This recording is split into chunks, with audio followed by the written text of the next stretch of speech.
இருங்க இருங்க, திரும்பவும் ஸ்க்ரோல் பண்ணிடாதீங்க. ஒரு தடவை இந்த ரெசிபியை ட்ரை பண்ணி பாருங்கள், ஹோட்டல் போகவே மாட்டீங்க.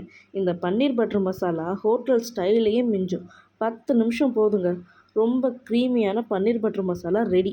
அதை எப்படி செய்யலான்னு பார்க்கலாமா? ஒரு பேனில் எண்ணெய் நல்லா தாராளமாக விட்டுக்கோங்க. விட்டுட்டு அதில் கொஞ்சம் பட்டரும் ஆட் பண்ணிக்கோங்க. அப்போ தான் அந்த ஆரம் வந்து ரொம்ப நல்லாயிருக்கும். பட்டர் நல்லா உருகுனதுக்கப்புறம்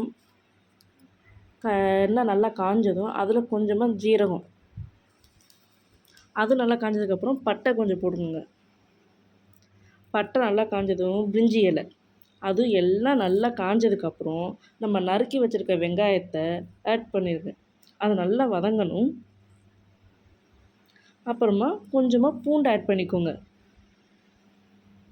இதெல்லாம் போட்டு நல்லா வெந்ததுக்கப்புறம் பச்சை மிளகா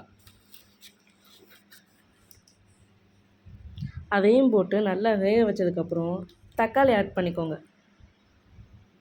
தக்காளி இதெல்லாம் சேர்ந்து நல்லா வெந்து வரணுங்க. நல்லா வேகிறதுக்கு கொஞ்சமாக உப்பு ஆட் பண்ணிக்கோங்க. அப்புறம் ஒரு ஸ்பூன் மிளகாத்தூள், எங்கள் வீட்டு மிளகாத்தூள் ரொம்ப காரமாக இருக்கும், அதனால் நாங்கள் ஒரு ஸ்பூன் ஆட் பண்ணியிருக்கேன். நீங்கள் உங்களுக்கு வேணுங்கிற அளவுக்கு நீங்கள் ஆட் பண்ணிக்கோங்க. அதை அப்படியே மிக்ஸி ஜாரில் ட்ரான்ஸ்ஃபர் பண்ணிவிட்டு மிக்ஸியில் கிரைண்ட் பண்ணி பேஸ்ட்டு மாதிரி அரைச்சிக்கோங்க. அப்போ தான் நல்லா க்ரீமியாக வரும் உங்களுக்கு.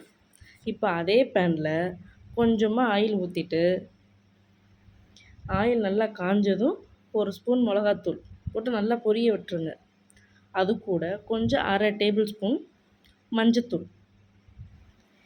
இதை நல்லா பொரிஞ்சு வந்தோடனே நம்ம அரைச்சிருக்கோம் பார்த்திங்களா பேஸ்ட்டை, அதை அந்த எண்ணெயில் ஊற்றிடுங்க.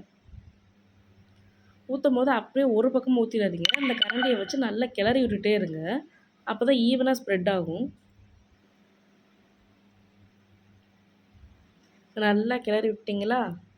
கிளறி விட்டதுக்கப்புறம் நம்ம நறுக்கி வச்சுருக்க பன்னீரை ஒரே இடத்துல போடாமல் கொஞ்சம் அங்கங்கே தள்ளி தள்ளி போட்டிங்கன்னா தான் அது கொஞ்சம் நல்லா எல்லாம் ஒரு மாதிரி குழஞ்சி வர மாதிரி இருக்கும். இப்போ பன்னீர் போட்டு நல்லா கிண்ணதுக்கப்புறம் ஒரு ஸ்பூன் சர்க்கரை,